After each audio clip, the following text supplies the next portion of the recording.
Bismillahirrahmanirrahim. Assalamualaikum warahmatullahi wabarakatuh.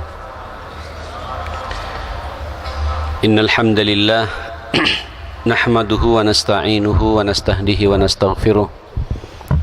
Wa na'udzu billahi min syururi anfusina wa sayyiati a'malina. May yahdihillahu fala mudilla lahu wa may yudlil fala hadiya lahu. Wa ashhadu an la ilaha illallah wahdahu la syarika lah. Wa ashhadu anna nabiyyana wa habibana wa qurrata a'yunina Muhammadan abduhu wa rasuluh. Arsalahu Allahu rahmatan lil alamin. Allahumma salli wa sallim wa barik wa tarahham ala hadha an-nabiyyil karim wa ala alihi wa sahabatihi wa man sara ala nahjihi wa taba'a sunnatahu ila yaumiddin. Ya ayyuhalladzina amanu taqullaha haqqa tuqatih wa la tamutunna illa wa antum muslimun.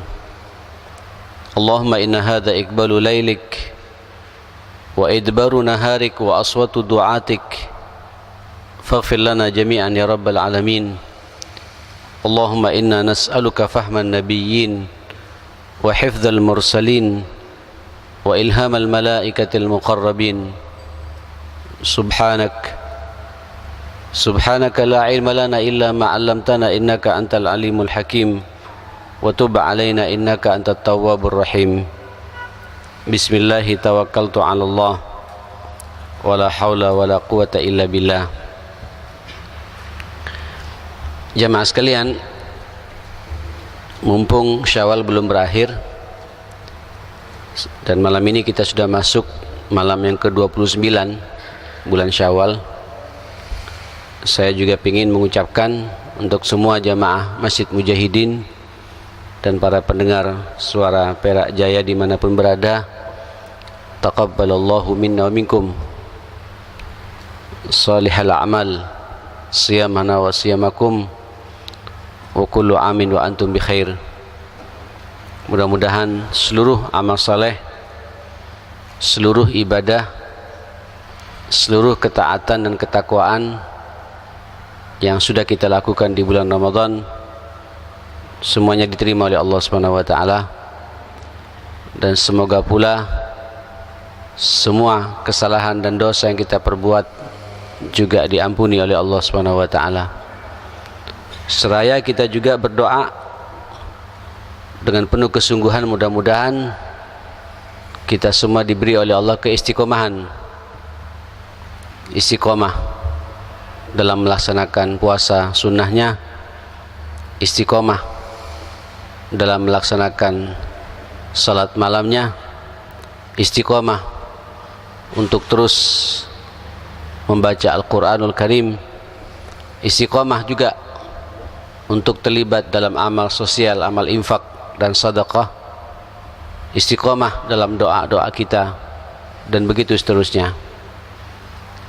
Jamaah sekalian, kebetulan juga pembahasan saya terakhir di 2 bulan yang lalu, 2 bulan Pak ya, 2 bulan yang lalu, akhir bulan Juni, awal bulan Juni atau akhir bulan Juni? Itu akhir bulan Juni ya. Nah, kita membahas tentang doa yang sebenarnya sampean sudah mempraktekkan ya, sebenarnya pas itu apa yang kita bahas. Dalam catatan saya di sini, 2 kali pertemuan kita membahas masalah doa ini.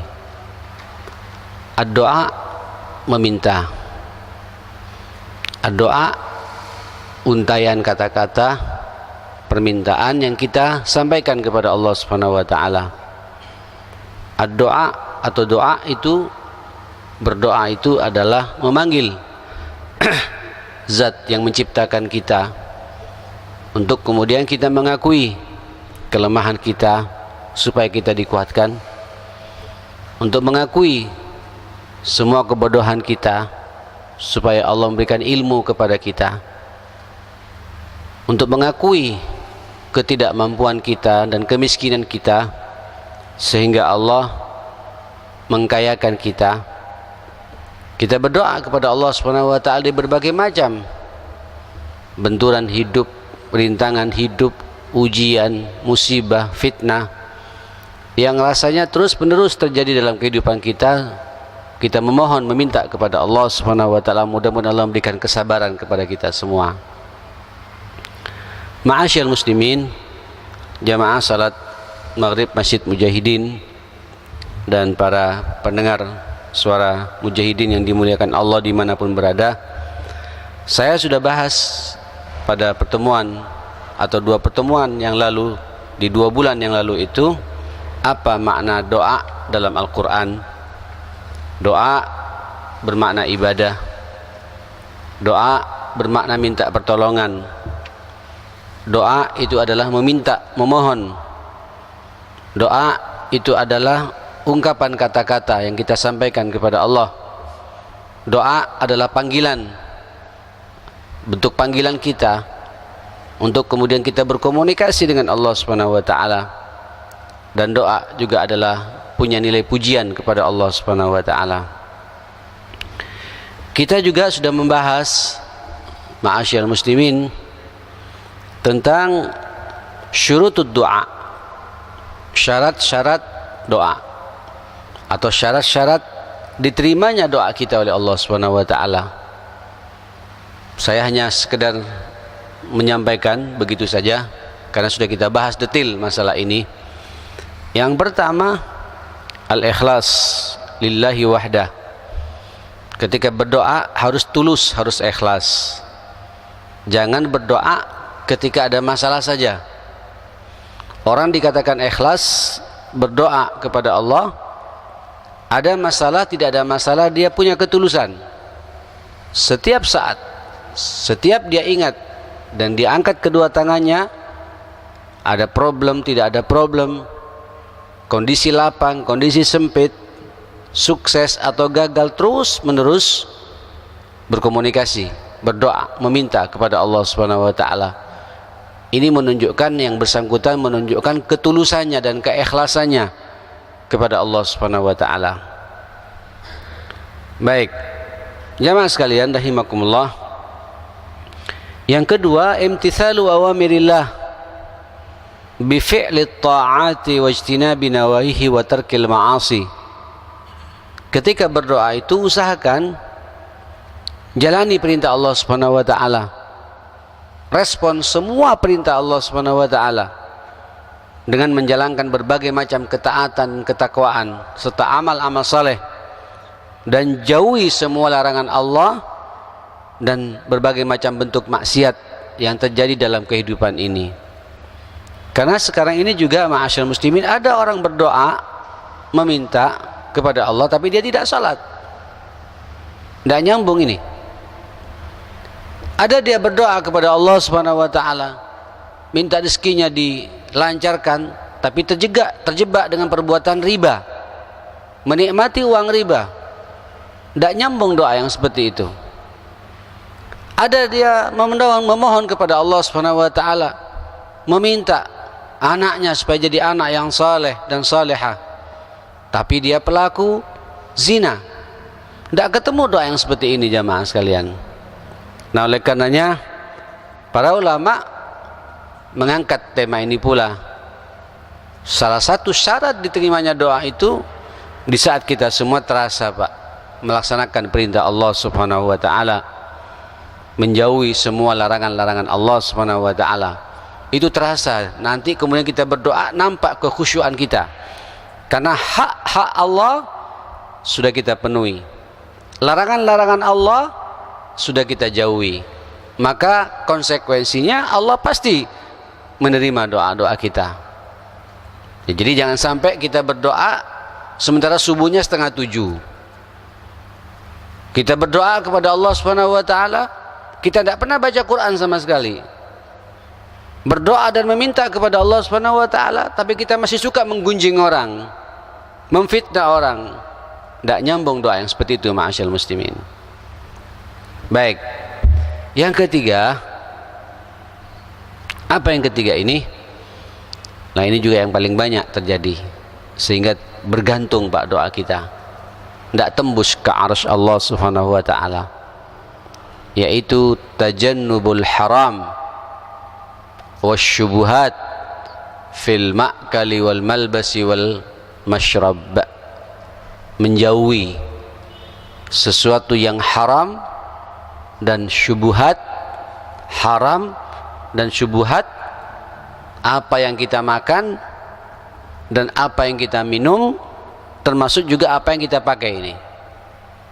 Macam sekarang Pak, kita lihat baju yang yang nempel di tubuh kita ini, sarung yang kita pakai ini, dari mana kita dapatkan ini?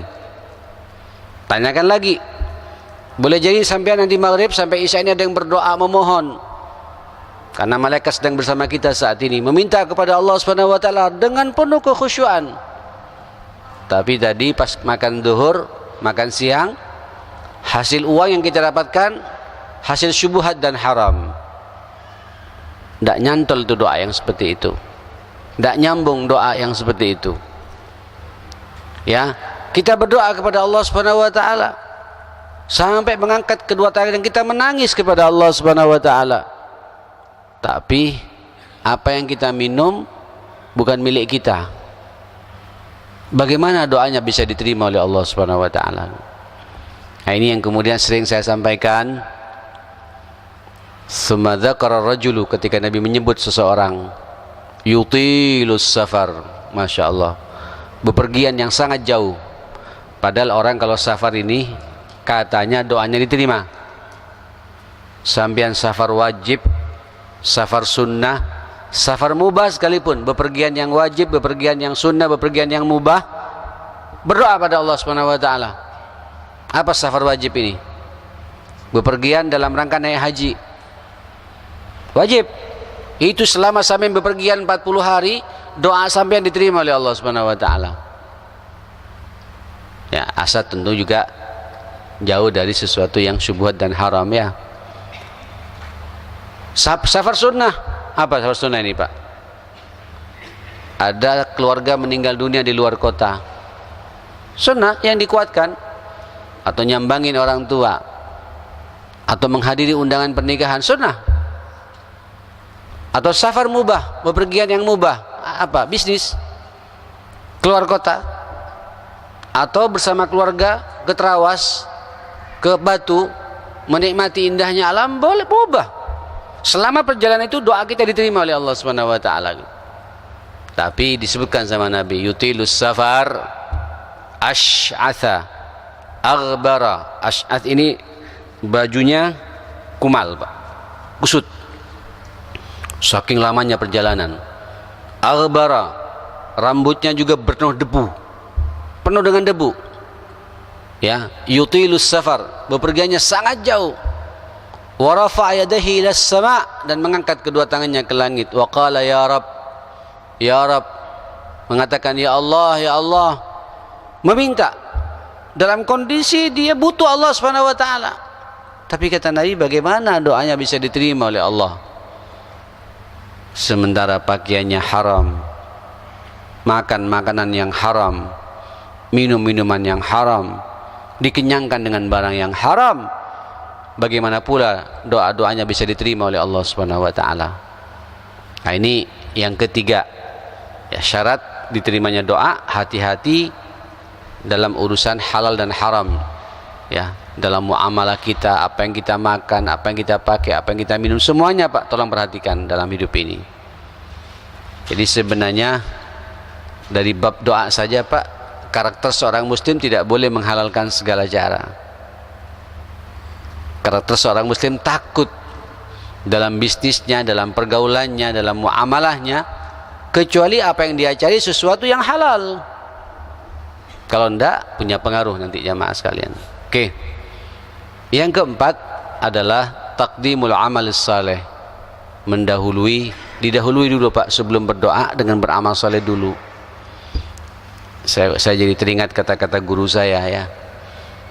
Cobalah kalau ada masalah penting, serius, apa masalahnya? Suruh baca Quran dulu Pak. Kenapa pula banyak orang sekarang berdoa nunggu habis salat tahajud? Karena kita muqaddimai dengan amal saleh, yaitu hablum minallah, sujud ruku 11 rakaat, setelah itu minta kepada Allah. Wah, itu luar biasa jemaah sekalian. Atau berinfak, Boleh jadi Pak, ada orang tidak hobi salat malam, ada orang tidak hobi baca Quran tapi hobi berinfak. Setelah berinfak berdoa, itu tawassul namanya jamaah sekalian, dengan amal salehnya. Banyak sekali contohnya, hadis-hadisnya yang menerangkan kepada kita betapa orang kalau berdoa itu pasti diterima manakala kita bertawassul dengan amal saleh ini. Kisah sahabat gua itu ya, 3 orang yang masuk ke dalam gua, semuanya kan bertawassul dengan amal salehnya seperti itu. Oke. Yang kelima adalah at-tahara, suci. Baik suci fisik, suci pakaian, suci badan, dan suci hati. Ya. Kalau suci badan ya jelas ya, berdoa tapi najis Pak. Makanya salah satunya juga kalau bisa berdoa dalam kondisi berwudu. Apa tidak boleh Ustaz? Ya boleh-boleh saja. Cuma ini kan syarat cepat diterimanya doa kita dan menunjukkan keseriusan kita untuk berkomunikasi dengan Allah Subhanahu wa taala, karena kita sedang beribadah. Ad-doa wal ibadah. Karena doa itu adalah ibadah itu sendiri. Karena kita dalam suasana ibadah, maka kita bersihkan diri kita ini jamaah sekalian, termasuk juga bersih hati. Tidak boleh orang berdoa kemudian dendam Pak. Tidak boleh berdoa tapi mata kita ngelirik ke sana Pak, curiga sama orang gitu, hati bermasalah. Tidak boleh kita berdoa hati ini terkotori oleh berbagai macam kotoran-kotoran hati, maksiat segala macam. Tata hati kita bersih betul-betul karena Allah Subhanahu wa taala, tulus karena Allah Subhanahu wa taala, ya, bersih hatinya. Baik saudara-saudara sekalian rahimakumullah, Bapak Ibu yang dimuliakan Allah Subhanahu wa taala, doa ini kalau sudah terpenuhi syarat-syarat seperti itu, mustahil kemudian ditolak oleh Allah Subhanahu wa taala. Makanya jenengan nanti ketika berdoa evaluasi, saya ada maksiat tidak ya? Ya. Pertama itu ya. Yang kedua, tanyakan pula, saya berdoa ini tulus enggak ya? Ikhlas tidak ya? Tanyakan lagi, apa yang saya makan, apa yang saya minum, utang-utang saya sudah beres belum? Karena boleh jadi Pak, doa kita terganjal karena kita masih punya utang sama orang dan kita mampu untuk bayar tapi tidak mau bayar Pak. Terganjal itu doa itu, karena ada hak orang di kita. Nggak tembus doa kita itu jamaah sekalian. Ya, tanyakan. Setelah itu, saya sudah beramal saleh tidak hari ini gitu. Aduh iya, zuhurnya tadi saya tidak tepat waktu, astagfirullahaladzim. Sebelum berdoa Pak, istighfar yang banyak sama Allah Subhanahu wa taala. Walaupun istighfar juga doa juga sebenarnya jamaah sekalian. Oke. Saudara-saudara sekalian rahimakumullah,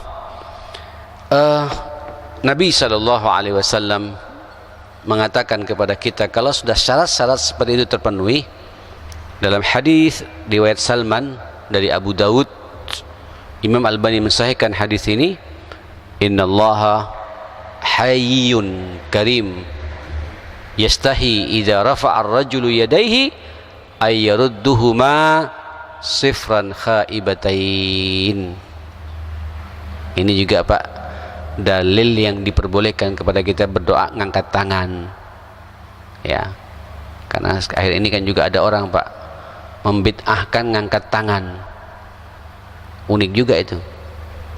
Jadi kalau berdoa suruh begini Pak, jadi bersemedi, kayak orang bersemedi gitu. Padahal dalam kitab ilmu mustalahul hadis, saya masih ingat betul, ini saya belajar Pak ketika umur saya masih 20 tahun ya, saya di Saudi di tahun pertama itu, ingat betul saya itu salah hadis. Itu ada 2 Pak, hadis mutawatir, ada hadis ahad. Yang kebanyakan hadis ahad memang jamaah sekalian, tapi mutawatir itu yang lafzi cuma satu hadis yang diriwayatkan oleh 70 sahabat. 10 sahabat ini diriwayatkan, masing sahabat diriwayatkan 70 tabi'in, banyak Pak. Jadi mustahil hadis itu tidak benar, yaitu hadis man kadzaba alayya muta'ammidan falyatabawwa maq'adahu minan nar. Barang siapa berdusta kepadaku dengan sengaja, maka siap-siap orang itu akan didudukkan di neraka jahanam. Na'udzubillah. Itu hadisnya masyhur, mutawatir lafzi, tapi juga ada mutawatir maknawi, mutawatir secara makna. Nah, salah satu diangkat itu, masih ingat betul di kepala saya sampai sekarang Pak, tidak lupa saya itu, yaitu raf'ul yadaini 'inda du'a, mengangkat kedua tangan ketika sedang berdoa. Ada sunnahnya itu Pak, bukan tidak ada sunnahnya. Angkat tangan kita berdoa pada Allah, menunjukkan bahwa kita butuh Allah Subhanahu wa taala. Ya. Nah, Saudara, dalam hadis ini juga diingatkan oleh Rasulullah, sesungguhnya Allah Subhanahu wa taala malu, punya sifat malu dan sangat karim, mulia. Kalau karim, kalau bahasa kita dermawan Pak, tapi kalau Allah sangat mulia. Dia sangat merasa malu ketika ada seseorang mengangkat kedua tangannya, idza rafa'a ar-rajulu yadayhi ayyarudduhuma, kemudian ditolak begitu saja oleh Allah. Tidak ada respon dari Allah Subhanahu wa taala, dibuat kosong, mustahil. Dan itu Allah merasa malu kalau ada dari hambanya kita ini berdoa, asal Pak syarat-syarat tadi terpenuhi, pasti doa-doa kita itu diterima oleh Allah Subhanahu wa taala. Nah, tinggal sekarang model penerimaannya ini Pak, yang perlu menjadi evaluasi buat kita semua. Kalau diterimanya pasti diterima, tidak ada doa yang tidak akan diterima, pasti diterima, asal sekali lagi syarat-syaratnya terpenuhi. Nah, model penerimaannya itu Pak ada 3 kata Nabi di hadis yang lain. Hadis ini dari Abu Sa'id Al-Khudri radhiyallahu anhu, riwayat Imam Ahmad wal Hakim. Apa kata Rasulullah? Ma min muslim yad'u bida'watin laisa fiha ithmun wala qati'ata rahimin illa a'tahu Allahu biha ihda thalath. Tidaklah bagi seorang mukmin, bagi seorang muslim, ketika dia berdoa dengan doa ketulusannya, di mana dalam doa itu tidak ada muatan dosa dan memutus tali silaturahim. Tahu maknanya Pak, muatan dosa ini? Ya Allah, saya pingin ke Bali ya Allah gitu, karuniakan saya ke Bali gitu. Loh, kalau ke Bali silaturahim tidak apa-apa Pak. Hah?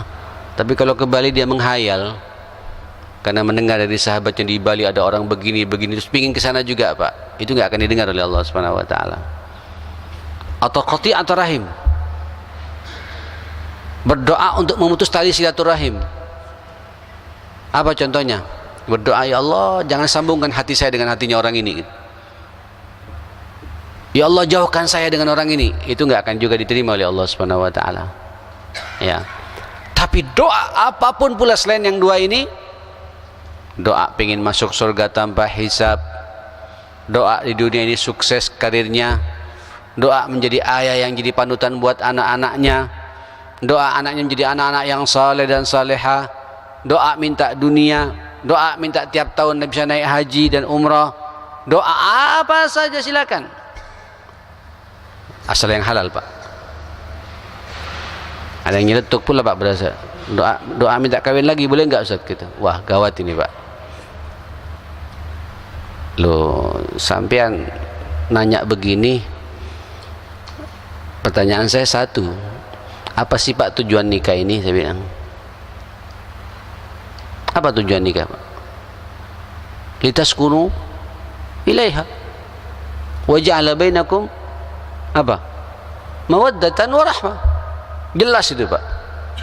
Buat apa kita melangkah kemudian tidak ada sakinah Pak? Buat apa kita melangkah tapi kemudian tidak ada mawaddah, tidak ada cinta? Buat apa kita melangkah kemudian terputus hubungan kita? Loh ya apa? Ini harus jelas. Silakan. Kalau memang sampean sudah layak dan ibunya anak-anak juga ngasih lampu hijau, wah doanya kencengan Pak, tidak ada masalah, silakan. Loh, contoh-contoh para sahabat semua kayak gitu, ma'asyarul muslimin radhiyallahu anhum jami'an. Tapi betul Pak, itu akur betul, damai betul, Masya Allah, luar biasa. Kalau saya lihat jamaah, tidak usah jauh-jauh, lihat bagi apa yang terjadi pada Rasulullah gitu. Apa yang terjadi pada Sayyidina Umar bin Khattab radhiyallahu anhu di kalangan istri-istrinya itu menyenangkan kita kaji. Nanti saya selesai kajian sirah ini, saya akan membedah pula Pak bagaimana sirah Khulafaur Rasyidin, sirah Al-Ashara Al-Mubasysyirin bil Jannah, sirah Ummahatul Mukminin, kemudian nisa haulan Nabi, wanita-wanita yang ada di sekitar Nabi. Wah, itu indah sekali semuanya jamaah sekalian. Oke, saya tidak bahas masalah ini ya. Doa apa saja silakan minta. Ya, pekerjaan seret-seret minta sama Allah Subhanahu wa taala gitu. Tentu juga harus ada evaluasi ya. Jangan pasrah bongkoan kemudian doa, enggak juga Pak. Tentu sebelumnya apa yang saya katakan tadi, ikhlasnya, konsekuensi doa itu kita jalankan, amal salehnya, jauhi yang haram segala macam, tata hati, tata pikiran, pasti diterima oleh Allah.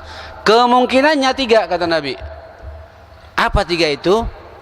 Dan 3-tiganya ini Pak sebenarnya dikabulkannya doa kita. Apa itu? Yang pertama, imma ayu ajilalahu da'wata.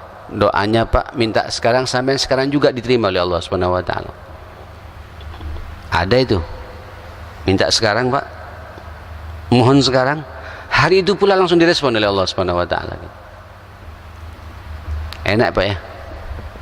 Tapi kan Allah faham betul. Dan Allah ketika memberikan karunia-Nya itu Allah juga memahami karena cinta kepada kita bahwa fulan ini sanggup untuk memikul amanahku ini gitu. Rezekiku ini gitu. Andai kata jenengan enggak diterima, enggak diberi oleh Allah Pak langsung, jangan khawatir. Wa imma ayyadakhiraha lahu fil akhirah. Sengaja apa yang dia minta itu disimpan oleh Allah untuk diberikan di mana? Di akhirat. Jadi Pak, kalau sampai merasa sudah minta ini, minta itu enggak dikabulkan, yakin saja nanti kita petik di mana? Di akhirat. Enggak usah kita Pak, apa namanya? Putus asa. Wah, rupanya sama Allah disimpan, didepositokan doa kita ini. Allahu Akbar. Andai kata juga dunia enggak dikasih, akhirat enggak dikasih, wa imma ayyastifa anhu minasu'i mithlaha. Itu cara Allah Pak untuk menghindarkan kita dari berbagai macam kejadian-kejadian buruk di masa yang akan datang. Sehingga tidak menimpa kepada kita. Kita kan berjalan di atas takdirnya Allah. Kita juga tidak tahu Pak apakah besok kita akan sehat, apakah celaka, masuk rumah sakit, tidak tahu. Kalau sampean suka berdoa terus, yakin Pak nanti berbagai macam musibah yang tidak baik di kemudian hari tidak menimpa kepada kita. Ini juga karunia dari Allah Subhanahu wa taala gitu. Jamaah sekalian, itulah doa. Maka rugi besar kalau kemudian tiap hari kita tidak berdoa. Manfaatkan ya, sebagaimana sudah saya bahas. Kayak sekarang ini Pak, habis ngaji begini, ini doanya kita nanti diamini malaikat. Betul itu. Antara adzan dan qamat, Masya Allah, Mujahidin ngasih waktu 10 menit waktu maghrib ya. Jangan ngobrol. Habis salat sunat tadi masih duduk, angkat tangan sampai qamat digumandangkan, minta sama Allah Subhanahu wa taala. Nanti habis salat isya, adzan isya, ada jeda waktu Pak, berapa menit? 10 juga. Minta sama Allah karena bainal adzani wal iqamati du'aun la yurad. Antara adzan dan qamat pasti doa-doa kalian kata Nabi mustahil ditolak oleh Allah Subhanahu wa taala. Saya memanfaatkan betul Pak bab-bab seperti ini gitu. Apalagi subuh setengah jam ya. Nah, kalau masjid kita, masjid saya itu cuma 20 menit. Banyak tumpahkan semua isi hati kita Pak. Minta sama Allah Subhanahu wa taala. Saya biasanya salat sunahnya di rumah dulu, minta sama Allah dulu Pak. Ya, apalagi kemudian ngelihat anak dibangunkan tidak bangun-bangun Pak. Ya Allah, beri hidayah pada anak saya ini. Tangisi Pak. Walaupun enggak segera dikasih oleh Allah Subhanahu wa taala, tidak apa-apa, minta terus. Minta rezeki yang halal, minta istri yang salehah, minta tetangga yang baik kepada kita, minta proyek-proyek kita ini yang Islam semua dijalan. Minta sama Allah Subhanahu wa taala. Tangisi Allah. Antara adzan dan qamat itu doa kita diterima oleh Allah Subhanahu wa taala. Banyak nih Pak ya. Apa contoh-contohnya. Saudara, saya pikir demikian, ini mukaddimah saya di malam ini. Mudah-mudahan semua doa-doa kita diterima oleh Allah Subhanahu wa taala, dan semoga pula Allah menjauhkan dari berbagai macam maksiatnya yang akan menghambat semua permintaan dan doa kita. Sebagaimana kita juga memohon kepada Allah, mudah-mudahan kita diberi hidayah, diberi keistiqomahan dalam hidup ini, sampai kemudian nanti kita mengakhiri hidup ini dengan husnul khatimah insyaallah. Rabbana atina fid dunya hasanah wa fil akhirati hasanah wa qina adzabannar. Allahumma arhamna bil Qur'an, Allahumma ihfazna bil Qur'an, Allahumma rabbana ighfir lana wa tub alaina innaka antat tawwabur rahim. Allahumma ya qadiyal hajati iqdi hajatina, Allahumma ya muyassir al-umur yassir umurana birahmatika ya akramal akramin. Rabbana atina fid dunya hasanah wa fil akhirati hasanah wa qina adzabannar. Wa sallallahumma ala nabiyyina Muhammadin wa ala alihi wa sahbihi wa sallama tasliman katsira walhamdulillahi rabbil alamin. Subhanakallahumma wa bihamdika wa asyhadu an la ilaha illa anta astaghfiruka wa atubu ilaik. Saya mohon maaf. Assalamualaikum warahmatullahi wabarakatuh.